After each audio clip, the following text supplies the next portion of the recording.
అందరికీ నమస్తే అండి. భారత్ పాకిస్తాన్ మధ్య దాదాపుగా ఒక 5-6 రోజుల పాటు యుద్ధం జరిగింది. సో ఈ యుద్ధంలో ఎవరిది పై చేయి అనే విషయంలో ఇప్పుడు ఎవరి వాదన వాళ్ళకి బలంగా వినిపిస్తున్నారు. అయితే ఇప్పుడు ప్రస్తుతం యుద్ధం ముగిసింది. నిన్న సాయంత్రం నుంచి కాల్పుల విరమణ ఒప్పందం చేసుకున్నారు. ఆ తర్వాత పాకిస్తాన్ డ్రోన్లు అయ్యి వదిలినప్పటికీ రాత్రి 11-12తో మొత్తం సైలెంట్ అయిపోయింది. ఈరోజు అసలు అయితే ఏమీలో ఈరోజంతా నార్మల్ సిచ్యుయేషన్ ఉంది బార్డర్ మొత్తం. అయితే ఈ వ్యవహారం మొత్తం ఇప్పుడు మన దేశంలో రాజకీయ చర్చకు, రాజకీయ రచ్చకు దారి తీసే అవకాశం ఉంది. ఇది బీజేపీని డిఫెన్స్లోకి నెట్టేస్తుంది. బీజేపీ ఒక రకంగా ఈ యుద్ధం వ్యవహారంలో వ్యూహాత్మకంగా వెళ్ళి కంక్లూజన్ సరిగ్గా ఇవ్వని కారణంగా, అర్ధంతరంగా ముగించిన కారణంగా బహుశా రాజకీయంగా ఇబ్బంది తప్పదు. ఎందుకంటే ఒకటి, మన యుద్ధ వ్యూహాలు మొదటి నుంచి బాగానే ఉన్నాయి. ఇప్పుడు పాకిస్తాన్ని తెరవేగం నుంచి దెబ్బ కొట్టే ప్రయత్నం చేశారు. సింధు జలాల ఒప్పందం నిలిపివేత వ్యూహం మంచి వ్యూహం. అయితే అది సుదీర్ఘకాలం అమలు చేస్తేనే ఆ ఎఫెక్ట్ పాకిస్తాన్కు ఉంటుంది. సో మన వ్యూహం నెగ్గినట్టు ఉంటుంది. అలాగే IMF రుణం ఆపాలని చూశారు, అది మంచి వ్యూహం, కానీ అది వర్కౌట్ అవ్వలేదు. వ్యూహం అయితే మంచిదే, కానీ వర్కౌట్ అవ్వలేదు. అలాగే పాకిస్తాన్లోని లాహోర్లో ఉన్న రాడార్ కేంద్రాన్ని ధ్వంసం చేశారు.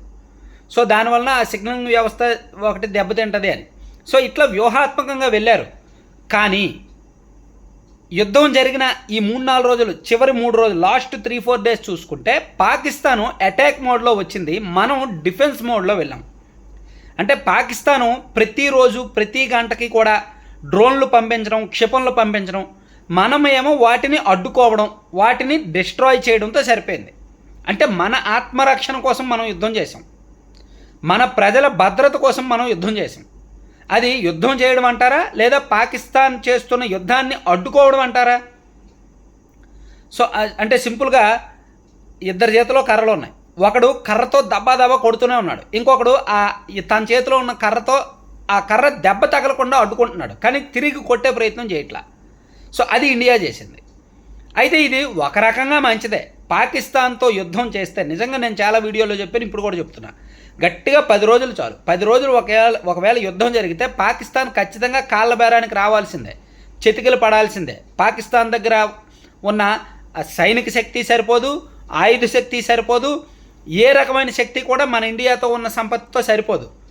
కానీ యుద్ధం విషయంలో భారత్ మొదటి నుంచి కూడా అంత దూకుడుగా వెళ్ళలేదు. వ్యూహం అయితే వేశారు, కానీ దూకుడుగా వెళ్ళాలి. ఇది ఇంకొక 4-5 రోజులు కొనసాగించుంటే, ఆ తర్వాత భారత్ కనుక ఒక 4-5 రోజులు అటాక్ చేసుంటే పాకిస్తాను శాశ్వతంగా మనకు తలొగ్గేది.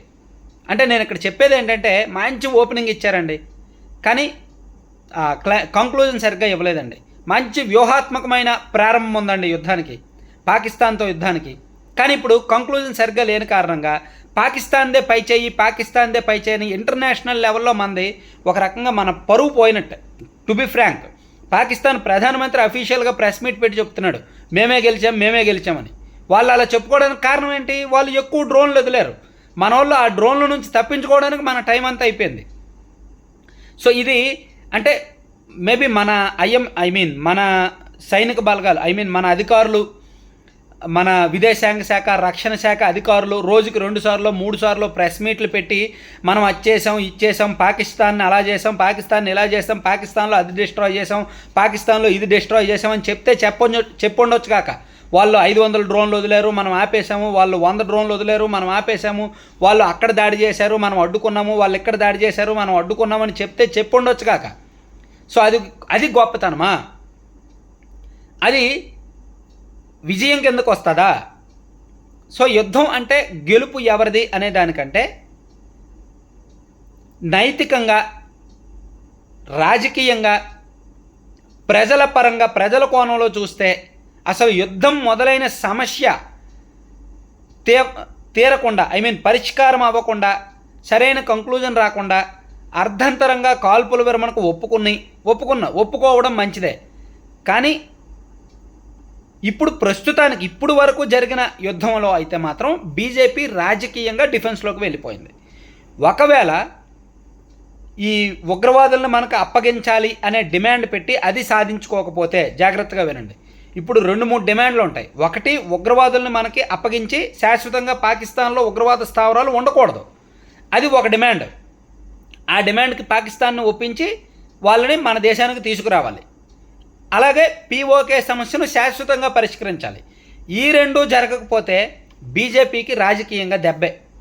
సో ఇప్పుడు చూడండి, ఆల్రెడీ కాంగ్రెస్ పార్టీ వాళ్ళు 1971లో అంటే ప్రధానమంత్రిగా ఇందిరాగాంధీ గారు ఉన్నప్పుడు జరిగిన యుద్ధం జరిగిన తీరు, అప్పుడు పాకిస్తాన్ని లొంగ తీసుకున్న తీరు, ఇండియా గెలిచిన తీరు, ఆ వీడియోలు, పాత వీడియోలన్నీ కూడా ఇప్పుడు సోషల్ మీడియాలో బాగా వైరల్ చేస్తున్నారు కాంగ్రెస్ పార్టీ వాళ్ళు. సో అవి చూసిన ప్రతి ఇండియన్కి గూజ్ బంప్స్ వస్తున్నాయి. అరే, ఇందిరాగాంధీ గారు ఇలా చేశారు, ఎంతైనా ఆమె గ్రేటు, ఎంతైనా కాంగ్రెస్ పార్టీ ఉన్నప్పుడు అలా యుద్ధం జరిగింది. సో వీళ్ళు మాటలు తప్ప చేతలు లేవు. మీడియాలోనేమో అలా ప్రగల్భాలు పలుకుంటున్నారు, రోజుకో 2-3 సార్లు ప్రెస్ మీట్లు పెడుతున్నారు, చెప్పాల్సినవి ఏవో చెప్తున్నారు, వాళ్ళ మీడియాలో వస్తున్నాయి.